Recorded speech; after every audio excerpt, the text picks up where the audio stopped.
اب بڑے پرسکون انداز میں زندگی بسر کرے اور کچھ ایسے جھمیلوں میں نہ رہے جس جھمیلوں میں اس نے اپنی پچھلی گزشتہ زندگی بسر کی۔ میں نے یہ دیکھا ہے کہ جو لوگ اللہ کے ساتھ دوستی لگا لیتے ہیں وہ بڑے مزے میں رہتے ہیں، اور بڑے چالاک لوگ ہوتے ہیں جو اللہ کے ساتھ دوستی لگاتے ہیں۔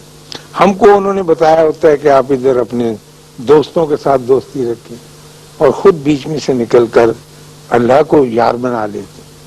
ان کے اوپر کوئی تکلیف، کوئی بوجھ، کوئی پہاڑ گرتا نہیں ہے۔ سارے حالات ایسے ہی ہوتے ہیں جیسے میرے آپ کے، لیکن ان کو ایک ایسا سہارا ہوتا ہے، ایک ایسی مدد، ایک ایسی سہایتا ہوتی ہے کہ ان کو کوئی تکلیف نہیں پہنچتی۔ تو میں نے یہ دیکھا ہے اور بہت قریب سے دیکھا۔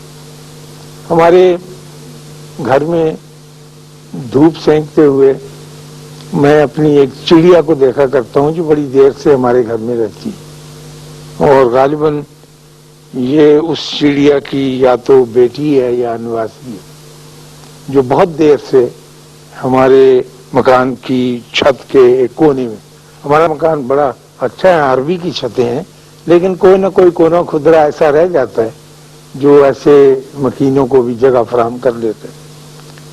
تو وہ بڑے شوق سے، بڑے سبھاؤ کے ساتھ، بڑے مانوس انداز میں گھومتی پھرتی رہتی ہے، ہمارے فرش پر بھی اور کمرے کے اندر بھی چلی آتی ہے۔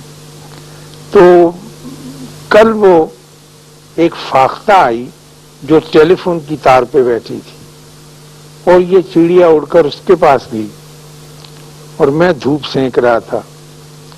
تو اس چڑیا نے فاختہ سے پوچھا کہ آپا، یہ جو لوگ ہوتے ہیں انسان اور جن کے ساتھ میں رہتی ہوں، یہ اتنے بے چین کیوں ہوتے ہیں؟ یہ بھاگے کیوں پھرتے ہیں؟ دروازے کیوں بند کرتے ہیں؟ دروازے کیوں کھولتے ہیں؟ اس کی وجہ کیا ہے؟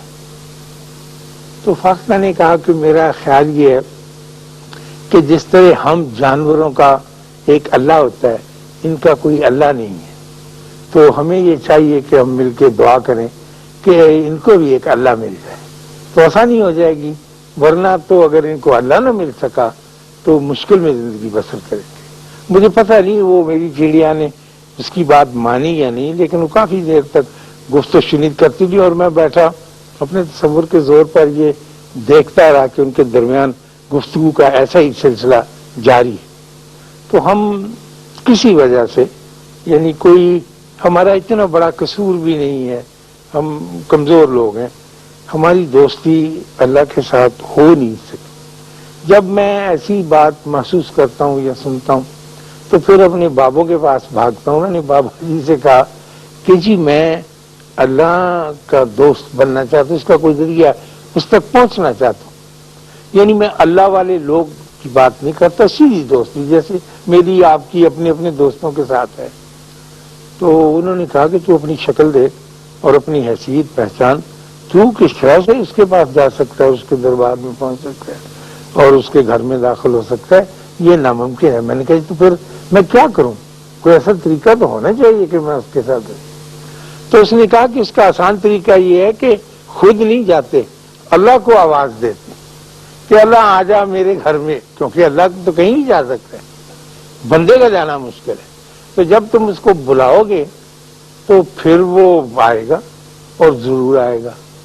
تو میں نے سوچا اتنے سال زندگی گزر جانے کے بعد کہ واقعی میں نے کبھی اسے بلایا ہی نہیں، کبھی اس بات کی زحمت کی نہیں تھی۔ وہ ایسے ہی میری زندگی رہی ہے جیسے بڑی دیر کے بعد کالج کے زمانے کا ایک کلاس فیلو مل جائے بازار میں، تو پھر ہم کہتے ہیں کہ ہو بڑا اچھا آپ مل گئے، کبھی آنا۔ وہ کہاں ہے، اس کو تو بیچارے کو پتہ نہیں کہ رکھیں گے جی۔ کوئی ہمارے ایک دوست تھے، وہ جب بھی ملتے تھے ہم راولپنڈی جاتے تو وہ کہتے کہ جی آنا ذرا رکھنا، بہت اچھی بات ہے۔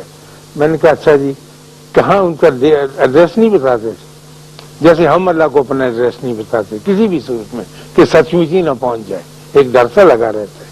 تو میرے دوستوں کہا کرتے تھے کہ وہ کسی بس مہینے کے آخری ویک کی کسی ڈیٹ کو رکھ لیں گے، بس سن سیٹ کے قریب، نہ تو ڈیٹ بتاتے تھے نہ ٹائم بتاتے تھے، ڈٹرمن نہیں کرتے. تو ایسے ہی اللہ کے ساتھ ہمارا تعلق ہے. ہم یہ نہیں چاہتے بلکہ کسی حد تک ڈر جاتے ہیں کہ خدا نہ خواستہ اگر ہم نے اللہ سے دوستی لگا لی اور وہ آ گیا تو ہمیں تو بڑے کام کرنے ہوتے ہیں. کوئی دوپٹہ چننا ہوتا ہے, بوٹ پالش کرنا ہوتا ہے, مہندی پہ جانا ہوتا ہے. اس وقت علامہ آ گئے, انہوں نے کہا کہ کیا ہو رہا ہے, تو مشکل ہوگی. ہم نے زندگی کے کام نپٹانے. باقی یہ میں سوچتا ہوں اور میں نے اپنے بابا کا یہی جواب دیا کہ میں سمجھتا ہوں کہ اللہ کی عبادت کرنا بہت اچھی بات ہے اور ہے بھی اچھی بات.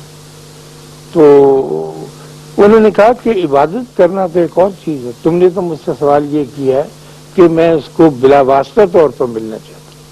عبادت کرنا تو ایک گرامر ہے جو آپ کر رہے ہیں, اور اگر آپ عبادت کرتے بھی ہیں تو پھر آپ اپنی عبادت کو سیلیبریٹ کریں, جشن منائیں. جیسے مہندی پہ لڑکیاں ناچتی ہیں نا, تھال لے کے, موم بتیاں جلا کے, اس طرح سے. ورنہ تو آپ کی عبادت جو ہے وہ کسی کام کی نہیں ہوگی جب تک خواتین و حضرات عبادت میں سیلیبریشن نہیں ہوگی, جشن کا سما نہیں ہوگا. وہ جو بابا کہتا ہے تیری عشق نے چاہا کرتا کیا تھا, چاہے سچ مچ نہ ناچے لیکن اندر سے اس کا وجود اور اس کی روح جو ہے وہ تھیا تھیا کر رہی ہو, چاہے نماز اس کی چھوٹی اثر والی ہو یا مغرب والی ہو. لیکن جب تک سیلیبریٹ نہیں کرے گا نا, لپیٹ کے کہ تو نے کتنی پنا چار سنتا پھر دو چھوڑ جی جا کے سنائے, یہ تو عبادت نہیں. ہم تو ایسی ہی عبادت کرتے رہے, اس لیے تال میل نہیں ہوتا اس کے ساتھ. جشن ضرور اس کا منانا چاہیے. ہمارے یہاں جہاں میں رہتا ہوں وہاں دو بڑی فیلڈز ہیں, ہاکی کی گراؤنڈ اور کرکٹ گراؤنڈ. تو سنڈے کے سنڈے بہت سویرے, بہت جب ہم سیر سے لوٹ رہے ہوتے ہیں, منہ اندھیرے گڈی اڑانے والے آتے ہیں. ان کا بڑا اہتمام ہوتا ہے, بڑے بڑے تھیلے ہوتے ہیں ان کے, اور بہت کاریں, اور اس میں رکھ کے وہ پتنگ اڑانے کے لیے ان کھلے میدانوں میں آتے. اور پتنگ اڑانا خالی ان کا یہ فعل نہیں ہے جیسے ہم عبادت کرتے ہیں, وہ جشن مناتے ہیں. جب تک اس کے ساتھ جشن نہ ہو اس وقت تک وہ پتنگ نہیں اڑتی ہے, اس وقت تک وہ سما نہیں بنتا. تو کھانے پینے کی بے شمار چیزیں, باجا بجانے کے بھونپو, وہ بہت کچھ. جشن زیادہ ہوتا ہے, کائٹ فلائنگ کم ہوتی ہے. جس طرح ہمارے یہاں عبادت زیادہ ہوتی ہے, سیلیبریشن اللہ کو ماننا کم ہوتا ہے. تو میں نے کہا یہ گڈی اڑانے والے بہت اچھے رہ گئے. تو پھر ہمارے وہاں ڈیرے پہ بابا کے پاس ایک گڈی اڑانے والا آیا کرتا تھا, موچی دروازے کے اندر سے, بڑی خوبصورت چانسے کی باندھتا تھا دھوتی, جیسے انجمن باندھا کرتی تھی لمبے لڑ چھوڑ کر فلموں میں, بالکل ویسے. اور آ کے ہمارے بابا جی کہتے تھے کہ گڈی اڑاؤ, یعنی وہ ہم کو ایک حوصلہ دیتے تھے کہ سیلیبریٹ کرنا بھی اب مجھے سمجھ میں آنے لگی. تو گڈی اڑاتا تھا. اتنی اونچی خواتین حضرات, میں پہلے بھی بتا چکا ہوں کہ نظر نہیں آتی, اور میرے جیسا آدمی تو ڈور کو سنبھال بھی نہیں سکتا. تو میں نے اس سے پوچھا پاسری یہ گڈی تم کیوں اڑاتے؟ کہنے لگا جی یہ گڈی اڑانا بھی اللہ کے پاس پہنچنے کا ایک ذریعہ ہے. نظر نہیں آتی کہنے لگا, لیکن اس کی کھینچ جو ہے یہ بتاتی رہتی کہ میں ہوں. اللہ نظر نہیں آتا لیکن آپ کے دلوں کی دھڑکن یہ بتاتی رہتی ہے کہ میں ہوں. یہ نہیں کہ وہ آپ کے سامنے آ کر موجود ہو. تو اس کا بھی ایک عجیب سا ہمیں فن معلوم ہو. میرے ریڈیو میں ایک ہمیں ملی تھی اسائنمنٹ, وہ یہ کہ پتہ کریں چھوٹے دکانداروں سے کہ وہ کس طرح کی زندگی بسر کرتے. دکانداروں سے کم, چھابڑی فروشوں سے زیادہ. یہ کچھ دیر کی بات ہے. تو میں گیا, بہت سے چھابڑی فروشوں کو انٹرویو کیا, ان سے حال معلوم کیے. پیسے کا ہی سارا اونچ نیچ ہے, اور ہم جب بھی تحقیق کرتے ہیں یا تحلیل کرتے ہیں یا انالیسس کرتے ہیں تو اکنامکس کی بیس پر ہی کرتے ہیں کہ کتنے امیر ہیں, کتنے غریب ہیں, کیا پرسنٹیج ہے، کس ریشو کے ساتھ زندگی بسر کر رہے ہیں، کیا ان کے مسائل ہیں۔ تو دلی دروازے کے باہر آپ لوگوں میں سے جنہوں نے دیکھا ہے دلی دروازہ، وہاں اس کے باہر ایک آدمی کھڑا تھا، نوجوان 30-32 برس کا ہوگا، اور وہ سنگھاڑے بیچ رہا تھا۔ کالے سیاہ سنگھاڑے ہوتے ہیں نا، چاقو سے کاٹ کے بیچ میں تھوڑے سفید بھی نکالے ہوتے۔ تو میں اس کے پاس گیا، میں نے پوچھا کہ آپ کا نام کیا؟ کہنے لگا میرا نام سلطان ہے۔ میں نے کہا آپ سنگھاڑے بیچتے ہیں؟ کہنے لگا ہاں جی میں سنگھاڑے بیچتا ہوں۔ تو میں نے کہا یہ کب تک؟ کہنے لگا شام تک میں کھڑا رہتا ہوں یہ بیچتا ہوں۔ تو میں نے کہا کتنے کے ہو جاتے؟ کہنے لگا کوئی 70-72 روپے کے ہو جاتے ہیں، میں 7 سیر کے قریب گرین سنگھاڑے منڈی سے لاتا ہوں۔ بلکہ میں نے اس سے پوچھا اسے کالے کیسے کرتے ہیں؟ ہم تو ذرا، میری بیوی پوچھتی رہتی ہے، دیگچے میں ڈال کے ابالے ہو تو ویسے کے ویسے ہی رہتے، کالے کیسے کرتے ہیں؟ تو اس نے کہا جی ایک پساریوں کی دکان سے کسیش ملتی ہے، وہ چمچہ بھر ڈال دیں، آپ اس سے کہیں سنگھاڑے کالے کرنے والی جو دے دے گا۔ جب اس نے یہ بات کی تو میں نے کہا یہ اندر کے بھید بتانے والا آدمی اور کچھ چیز پوشیدہ نہیں رکھتا، کھلی نیت کا آدمی ہے، یقیناً یہ ہم سے بہتر انسان ہے۔ تو میں نے کہا جب آپ 70-72 روپے روز کے بنا لیتے ہیں تو آپ وہ پیسے کیا کرتے ہیں؟ کہنا میں جا کے رضیہ کو دے دیتا ہوں۔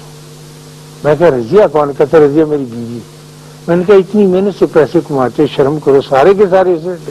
کہنے لگا جی اسی کے ہی کماتے ہیں، مجھے تو سمجھ نہیں کہ کوئی۔ اللہ کہتا ہے نا قرآن میں کہ یار رجال قوامون علی النساء، یہ جو مرد ہوتے ہیں یہ عورت کے پرووائڈر ہیں، قوامون ہیں، ان کا فرض ہے کہ پھر۔ تو میں نے کہا اچھا تم بیچ میں سے کچھ ہی کرتا نہیں؟ جی مجھے کبھی ضرورت نہیں پڑی، میں نے رکھا نہیں۔ تو میں نے کہا رضیہ کہاں ہے اس وقت؟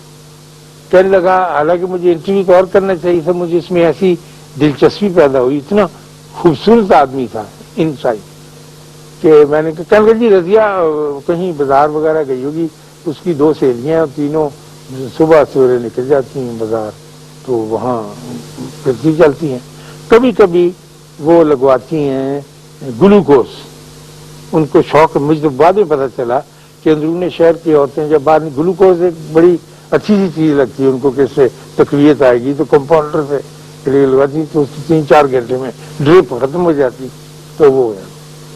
میں نے کہا اچھا تو تم خوش ہو اس کے ساتھ؟ کہنے لگا ہاں جی۔ کہنے لگا